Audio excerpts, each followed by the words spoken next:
June 3ನೇ ತಾರೀಕಿನಂದು ಕರ್ನಾಟಕ ರಾಜ್ಯದ ವಿಧಾನ ಪರಿಷತ್ತಿಗೆ ಆಗ್ನೇಯ ಶಿಕ್ಷಕರ ಕ್ಷೇತ್ರದಿಂದ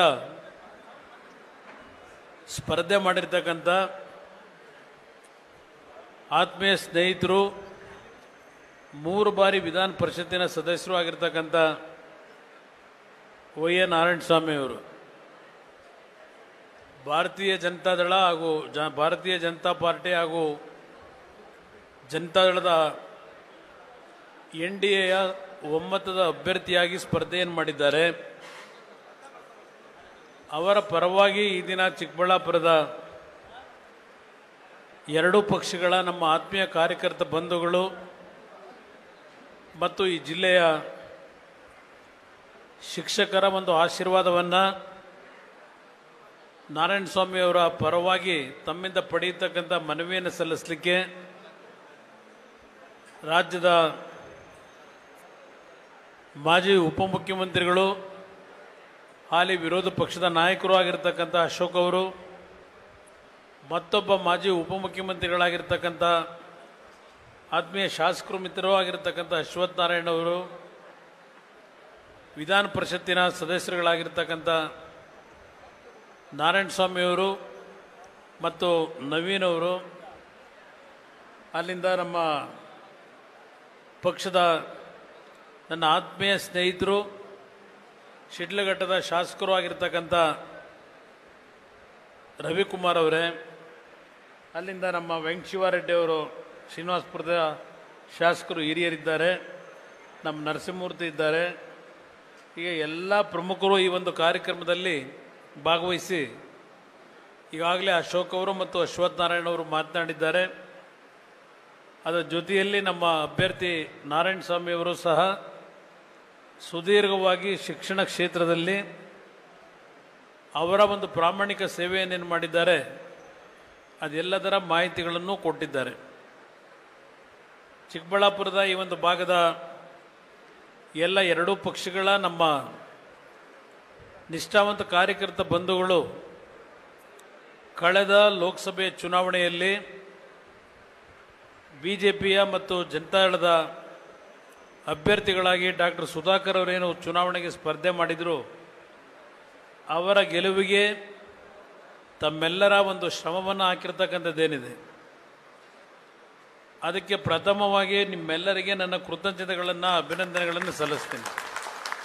ಮನಸ್ಸಿನಲ್ಲಿ ಯಾವುದೇ ರೀತಿಯ ಸ್ವಲ್ಪ ಸಣ್ಣ ಪುಟ್ಟ ಭಿನ್ನಾಭಿಪ್ರಾಯಗಳಿದ್ದರೂ ಅದೆಲ್ಲವನ್ನ ಮರೆತು ವೇದಿಕೆ ಮೇಲೆ ಇರ್ತಕ್ಕಂಥ ಎರಡೂ ಪಕ್ಷದ ಪದಾಧಿಕಾರಿಗಳು, ನಮ್ಮ ಕಾರ್ಯಕರ್ತ ಬಂಧುಗಳು ತಾವೇನು ನರೇಂದ್ರ ಮೋದಿಯವರ ನೇತೃತ್ವದಲ್ಲಿ ಒಂದು ಸುಭದ್ರ ಸರ್ಕಾರವನ್ನು ದೇಶದಲ್ಲಿ ತರಬೇಕು ಅಂತಕ್ಕಂಥ ಹಿನ್ನೆಲೆಯಲ್ಲಿ ಪ್ರಾಮಾಣಿಕವಾದ ದುಡಿಮೆಯನ್ನು ಮಾಡಿದ್ದೀರಿ.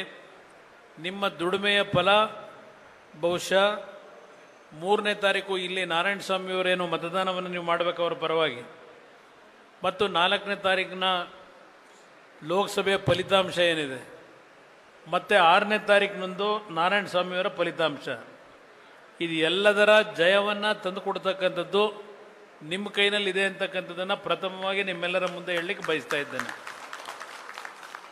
ಬಹುಶಃ ಚಿಕ್ಕಬಳ್ಳಾಪುರದಲ್ಲಿ ನಮ್ಮನ್ನು ನೀವೆಲ್ಲರೂ ಭಾಳ ಅತ್ಯಂತ ಪ್ರೀತಿಯಿಂದ ಯಾವುದೇ ಸಂದರ್ಭದಲ್ಲಿ ಬಂದರೂ ನಿಮ್ಮ ಕುಟುಂಬದ ಒಬ್ಬ ಅಣ್ಣನೋ ತಮ್ಮನೋ ಅಂತಕ್ಕಂಥ ಪ್ರೀತಿಯಿಂದ ಕಾಣ್ತೀರಿ. ಯಾವುದೇ ಪಕ್ಷ ಇರಲಿ, BJP ನಾಯಕರುಗಳಿರಲಿ, ನಮ್ಮ ಕಾಂಗ್ರೆಸ್ನಲ್ಲಿ ಇರ್ತಕ್ಕಂಥವರು ಭಾಳ ಜನ ಪ್ರೀತಿಯಿಂದಲೇ ಕಾಣ್ತಾರೆ ವೈಯಕ್ತಿಕವಾಗಿ. ಇನ್ನು ನನ್ನ ಪಕ್ಷದ ಕಾರ್ಯಕರ್ತರ ಬಗ್ಗೆ ನಾನು ಏನೂ ಹೇಳಲೇಬೇಕಾಗಿಲ್ಲ. ಆದರೂ ಒಂದು ನಿಮ್ಮೆಲ್ಲರ ಗಮನಕ್ಕೆ ನಾನು ತರ್ತಕ್ಕಂಥದ್ದು, ಸ್ವಾತಂತ್ರ್ಯ ಬಂದ ನಂತರ ನಮ್ಮ ರಾಜ್ಯದಲ್ಲಿ ಹಲವಾರು ಸರ್ಕಾರಗಳೇನು ಬಂದವು, ಶಿಕ್ಷಣ ಕ್ಷೇತ್ರಕ್ಕೆ ನಿಮ್ಮಗಳ ನಿರೀಕ್ಷೆಗೆ ಕಾರ್ಯಕ್ರಮಗಳನ್ನು ತರಲಿಕ್ಕಾಗಿರಲಿಲ್ಲ. 2006 ನಾನು ಮತ್ತು ಯಡಿಯೂರಪ್ಪನವರು BJPಯ ಪಕ್ಷ ಮತ್ತು ಜನತಾದಳದ ಪಕ್ಷಗಳ ಹೊಂದಾಣಿಕೆಯಿಂದ ಸರ್ಕಾರವನ್ನು ರಚನೆ ಮಾಡಿದಂಥದ್ದೇನಿದೆ, ಸ್ವಾತಂತ್ರ್ಯ ಬಂದ 60 ವರ್ಷಗಳಲ್ಲಿ ಮಾಡಲಿಕ್ಕಾಗದೇ ಇರತಕ್ಕಂಥ ಒಂದು ಸಾಧನೆಗಳು ಶಿಕ್ಷಣ ಕ್ಷೇತ್ರದಲ್ಲಿ ಕೇವಲ 20 ತಿಂಗಳಲ್ಲಿ ಮಾಡಿರ್ತಕ್ಕಂಥದ್ದನ್ನು ನಾನು ಈ ಸಂದರ್ಭದಲ್ಲಿ ನೆನಪಿಸ್ಕೊಳ್ಳಿಕ್ಕೆ ಬಯಸ್ತಾ ಇದ್ದೇನೆ. ನಾನು ಮುಖ್ಯಮಂತ್ರಿಯ ನಮ್ಮ ಪಕ್ಷ ಮತ್ತು BJP ಪಕ್ಷ ಅಧಿಕಾರಕ್ಕೆ ಬರೋದಕ್ಕಿಂತ ಮುಂಚೆ ಈ ರಾಜ್ಯದಲ್ಲಿ ಇದ್ದಂಥ ಪ್ರಥಮ ದರ್ಜೆ ಕಾಲೇಜುಗಳ ಸಂಖ್ಯೆ ಕೇವಲ 169. ನಾವು ಇದ್ದಂಥ 20 ತಿಂಗಳ ಆಡಳಿತದಲ್ಲಿ ಪ್ರಥಮ ದರ್ಜೆ ಕಾಲೇಜುಗಳು 189 ಕಾಲೇಜುಗಳನ್ನು ಪ್ರಾರಂಭ ಮಾಡೋದು ಕೇವಲ 20 ತಿಂಗಳಲ್ಲಿ. 60 ವರ್ಷದಲ್ಲಿ ಮಾಡೋಕ್ಕಾಗದೇ ಇರತಕ್ಕಂಥ ಸಾಧನೆ 20 ತಿಂಗಳಲ್ಲಿ ಮಾಡಿ ತೋರಿಸಿದ್ದೇವೆ. 500 ಜೂನಿಯರ್ ಕಾಲೇಜುಗಳನ್ನು ಪ್ರಾರಂಭ ಮಾಡೋದು, 1400ಕ್ಕೂ ಹೆಚ್ಚಿನ ಹೈಸ್ಕೂಲ್ಗಳನ್ನು ಪ್ರಾರಂಭ ಮಾಡೋದು. ಅದ್ರ ಜೊತೆಗೆ ಈ ಎಲ್ಲ ಒಂದು ಶಾಲೆಗಳಿಗೆ ಕಾಲೇಜುಗಳಿಗೆ 2 ಕೋಟಿ ಹಣವನ್ನು ಕೊಟ್ಟು ಮೂಲಭೂತ ಸೌಕರ್ಯಗಳನ್ನು ಕೊಡಲಿಕ್ಕೂ ಎಲ್ಲ ರೀತಿಯ ಒಂದು ವ್ಯವಸ್ಥೆಗಳನ್ನು ಅವತ್ತು ಮಾಡಿದಂಥದ್ದೇನಿದೆ. ಅದಷ್ಟೇ ಅಲ್ಲ, ದೇವೇಗೌಡರು ಮುಖ್ಯಮಂತ್ರಿಗಳಾಗಿ, ಗೋವಿಂದ ಗೌಡರು ಶಿಕ್ಷಣ ಇಲಾಖೆಯ ಸಚಿವರಾಗಿ 94-95ರಲ್ಲಿ 1 ಲಕ್ಷ ಶಿಕ್ಷಕರುಗಳನ್ನು ನೇಮಕ ಮಾಡಿದಂಥದ್ದು ಒಂದು ದಾಖಲೆ ಈ ರಾಜ್ಯದಲ್ಲಿ, ಈ ದೇಶದಲ್ಲೇ ಬಹುಶಃ ದಾಖಲೆ ಅದು. ಆ 1 ಲಕ್ಷ ಶಿಕ್ಷಕರನ್ನ ನೇಮಕ ಮಾಡಿದಂಥದರಲ್ಲಿ ಸುಮಾರು 50,000 ನಮ್ಮ ಸಹೋದರಿಯರು ಮಹಿಳೆಯರು ತಮಗೆ ಶಿಕ್ಷಣ ಇಲಾಖೆಯಲ್ಲಿ ಶಿಕ್ಷಕರಾಗಿ ಕೆಲಸವನ್ನು ನಿರ್ವಹಣೆ ಮಾಡ್ತಕ್ಕಂಥ ಅವಕಾಶಗಳು ಒದಗಿ ಬಂದಂಥದ್ದನ್ನು ಸ್ಮರಿಸ್ಕೊಳ್ಳಿಕ್ಕೆ ಬಯಸ್ತಾ ಇದ್ದೇನೆ. ಅದಾದ ನಂತರ ನಾನು ಯಡಿಯೂರಪ್ಪನವರು ಈ ರಾಜ್ಯದಲ್ಲಿ ಆಡಳಿತವನ್ನು ಪ್ರಾರಂಭ ಮಾಡಿದಾಗ ಈ ಎಲ್ಲ ಕಾಲೇಜುಗಳು, ಹೈಸ್ಕೂಲುಗಳು, ಜೂನಿಯರ್ ಕಾಲೇಜುಗಳಿಗೆ ನಮ್ಮ ಉಪನ್ಯಾಸಕರು ಶಿಕ್ಷಕರನ್ನ ನೇಮಕ ಮಾಡ್ತಕ್ಕಂಥದ್ರಲ್ಲಿ ಸುಮಾರು 56,000 ಕುಟುಂಬದ ನನ್ನ ತಾಯಂದಿರು ಮತ್ತು ನಮ್ಮ ಯುವಕರಿಗೆ ಉದ್ಯೋಗವನ್ನು ಕೊಟ್ಟಂಥದ್ದು ಅದು ಮತ್ತೊಂದು 2ನೇ ಇತಿಹಾಸ ಅಂತಕ್ಕಂಥದ್ದನ್ನು ನಾನು ಶಿಕ್ಷಕರೊಂದಕ್ಕೆ ಹೇಳಲಿಕ್ಕೆ ಬಯಸ್ತಾ ಇದ್ದೇನೆ. ಇಲ್ಲಿ ಹೆಚ್ಚಿನ ಸಂಖ್ಯೆಯಲ್ಲಿ ಶಿಕ್ಷಕರ ಜೊತೆಯಲ್ಲಿ ಶಿಕ್ಷಕರಿಗಿಂತ ಹೆಚ್ಚಾಗಿ ನಮ್ಮ ಪಕ್ಷದ 2 ಪಕ್ಷದ ಕಾರ್ಯಕರ್ತರುಗಳು ಈ ಸಭೆಯಲ್ಲಿದ್ದೀರಿ.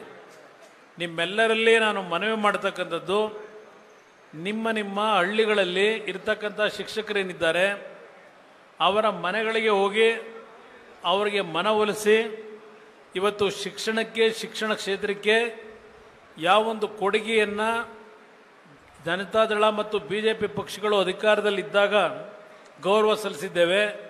ಮತ್ತು ಇನ್ನೊಂದು ಮಾತನ್ನು ಹೇಳಲಿಕ್ಕೆ ಬಯಸ್ತೇನೆ, 1995ನೇ ಇಸ್ವಿಯವರೆಗೆ ಇದ್ದಂಥ ಅನುದಾನ ರಹಿತ ಶಾಲೆಗಳಿಗೆ ಅನುದಾನವನ್ನು ಕೊಡ್ತಕ್ಕಂಥ ಒಂದು ಕಾರ್ಯಕ್ರಮ 20 ತಿಂಗಳ ನಮ್ಮ ಆಡಳಿತದಲ್ಲಿ ಅನುದಾನ ರಹಿತ ಶಾಲೆಗಳಿಗೂ ಕೊಟ್ಟಂಥದ್ದು, ಅದರ ಮುಖಾಂತರ ಅನುದಾನ ರಹಿತ ಶಾಲೆಗಳಿಗೆ ಒಂದು ಜೀವ ಕೊಟ್ಟಂಥದ್ದು, ಅಲ್ಲಿ ನಮ್ಮ ಶಿಕ್ಷಕರನ್ನ ನೇಮಕ ಮಾಡ್ಕೊಳ್ಳಿಕ್ಕೆ ಆರ್ಥಿಕ ಶಕ್ತಿಯನ್ನು ತುಂಬಿದಂಥದ್ದೇನಿದೆ, ಹೀಗೆ ಹಲವಾರು ವಿಷಯಗಳನ್ನು ನಿಮ್ಮ ಮುಂದೆ ಇಡಬಹುದು.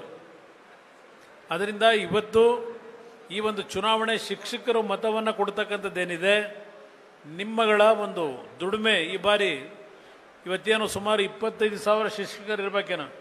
ನಾರಾಯಣ ಸ್ವಾಮಿ ಎಷ್ಟು 25,000 ಇದೆ, ಎಷ್ಟು ಸಾವಿರ ಇದ್ದಾರೆ ಶಿಕ್ಷಕರು ಮತದಾರರು? 25,000 ಶಿಕ್ಷಕರು ಮತದಾನದಲ್ಲಿ ಭಾಗವಹಿಸ್ತಕ್ಕಂಥ ಚುನಾವಣೆ ಇದು.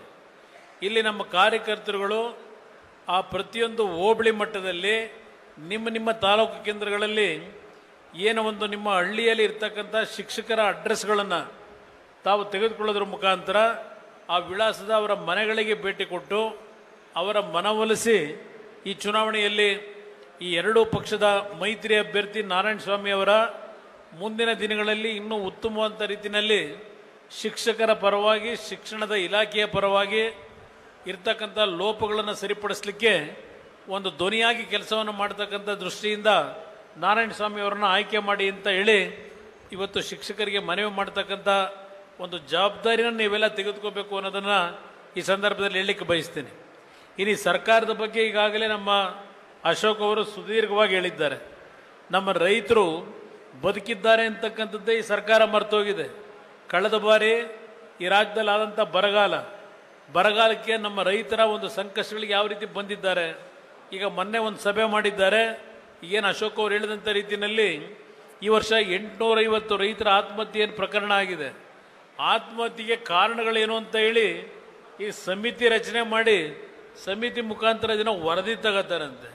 ಏನು ಸಮಿತಿ ರಚನೆ ಮಾಡಿ ನನ್ನ ರೈತರ ಬದುಕು ಏನಾಗಿದೆ ಅಂತೇಳಿ ಅವರಿಂದ ವರದಿ ತೆಗೆದುಕೋಬೇಕಾ?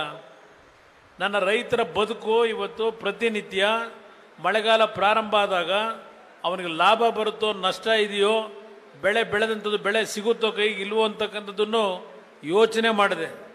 ಈ ದೇಶದ ಜನತೆಗೆ ಅನ್ನ ಕೊಡ್ತಕ್ಕಂಥ ಅನ್ನದಾತನ ಕಷ್ಟಗಳು ಏನು ಅಂತಕ್ಕಂಥದ್ದನ್ನು ಈಗ ಆತ್ಮಹತ್ಯೆಗೆ ಕಾರಣವನ್ನು ಹುಡುಕ್ಲಿಕ್ಕೆ ಈ ಸರ್ಕಾರ ಒಂದು ತನಿಖಾ ಸಂಸ್ಥೆಯ ಮುಖಾಂತರ ಇವತ್ತು ವರದಿ ತೆಗೆದುಕೊಳ್ಳಿಕ್ಕೆ ಹೊರಟಿದ್ದೇವೆ ಅಂತ ಭಾಷಣ ಮಾಡಿದ್ದಾರೆ.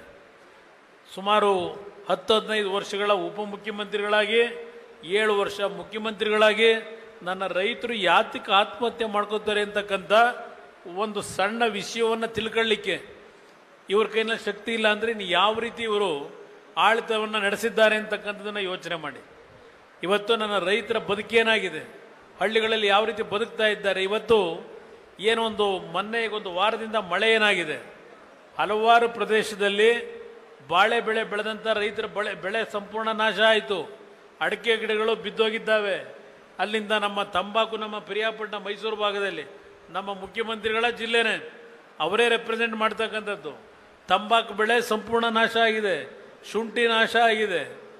ಕೇಳರು ಯಾರೂ ದಿಕ್ಕು ದೆಸೆ ಇಲ್ಲ. ಇವತ್ತು ನರೇಂದ್ರ ಮೋದಿ ಅವರ ಜೊತೆ ಜಗಳಾಡಿ ಅದೇನೋ 3,500 ಕೋಟಿ ದುಡ್ಡು ಕೊಟ್ಟ ಮೇಲೂ ಎಷ್ಟು ಜನಕ್ಕೆ ದುಡ್ಡು ಬಂದಿದೆ ಈಗ ಪರಿಹಾರದಣ? ಎಲ್ಲ ಬಂದಿದೆ ಪರಿಹಾರದಣ? ಇನ್ನು ರಾಗಿ ತಗೊಂಡೋಗಿ MSP ದರದಲ್ಲಿ ಕೊಟ್ರಲ್ಲ, ಆ ರಾಗಿ ದುಡ್ಡು ಏನಾದರೂ ಬಂದಿದೆಯಾ ಇವತ್ತು? ಅದರದ್ದು ದುಡ್ಡು ಸಹ ಬಂದಿಲ್ಲ.